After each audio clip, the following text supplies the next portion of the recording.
Wadidaw, halo Leo. Berjumpa kembali dengan Marga Anime di sini.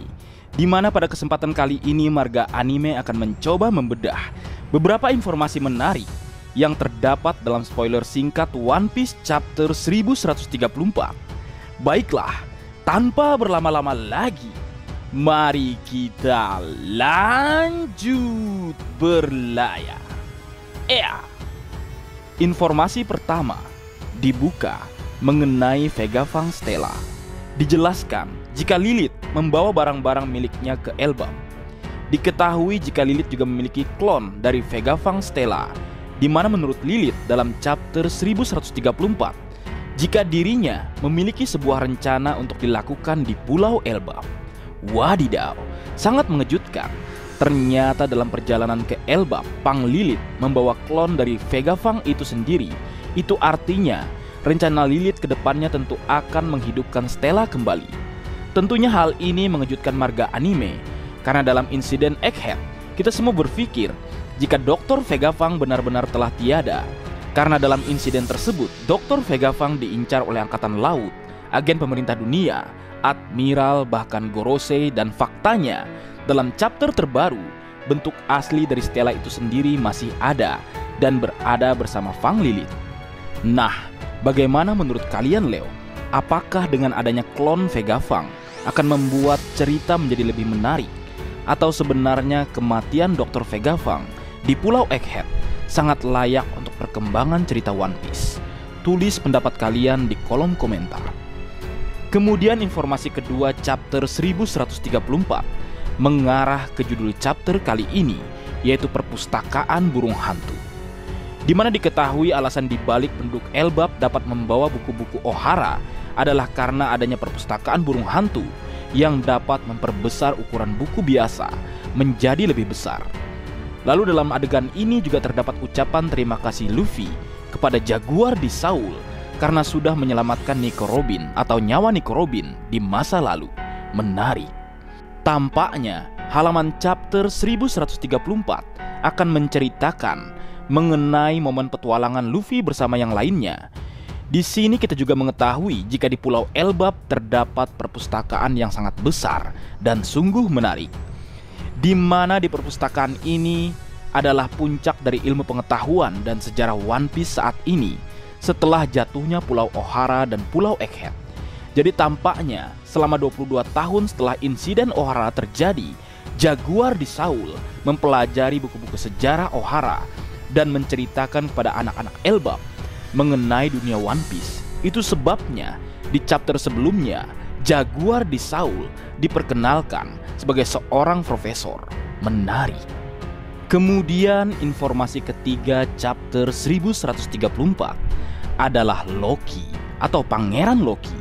Dalam chapter ini terdapat adegan di dunia bawah yang memperlihatkan Pangeran Loki sedang mengobrol dengan seseorang yang bernama Mosa.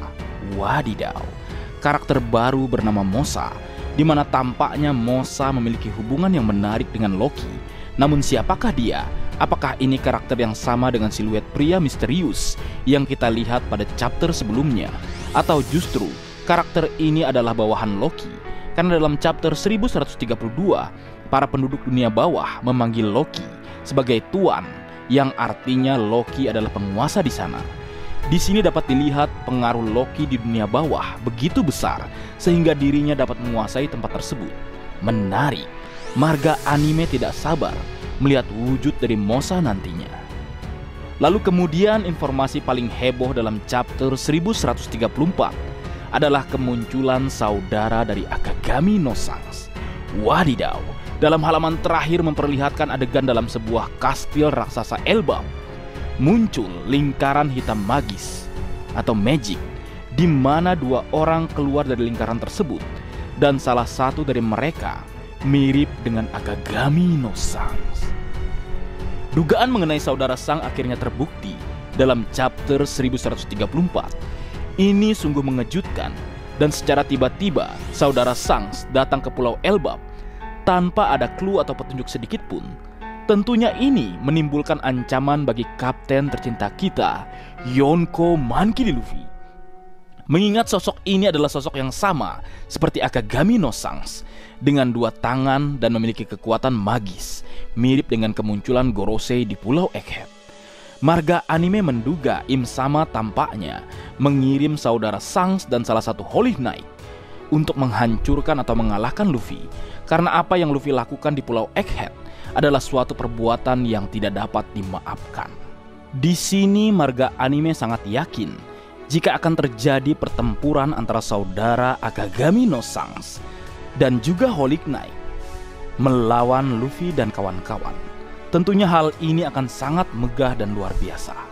Lalu marga anime bertanya-tanya, apakah ini clue atau petunjuk yang Oda Sensei maksud mengenai pertarungan orang itu dan orang itu? Apakah dengan kedatangan saudara Sans di Pulau Elbap akan memicu perang besar di One Piece dalam waktu dekat, karena seseorang dari pemerintah dunia tanpa rasa takut datang ke Pulau Elbap tanpa pasukan yang besar? Sungguh luar biasa dan menarik untuk ditunggu. Dan kabar terakhir, infonya minggu depan tidak libur. Mantap Mamang Oda. Baik, mungkin segitu dulu yang bisa aku bagi bersama kalian, Leo. Semoga kalian terhibur dengan apa yang aku buat dalam kesempatan kali ini. Terakhir, jika ada kesalahan dalam pengucapan atau hal yang menurut kalian kurang pas atau kurang tepat, marga anime memohon maaf yang sebesar-besarnya. Sekian.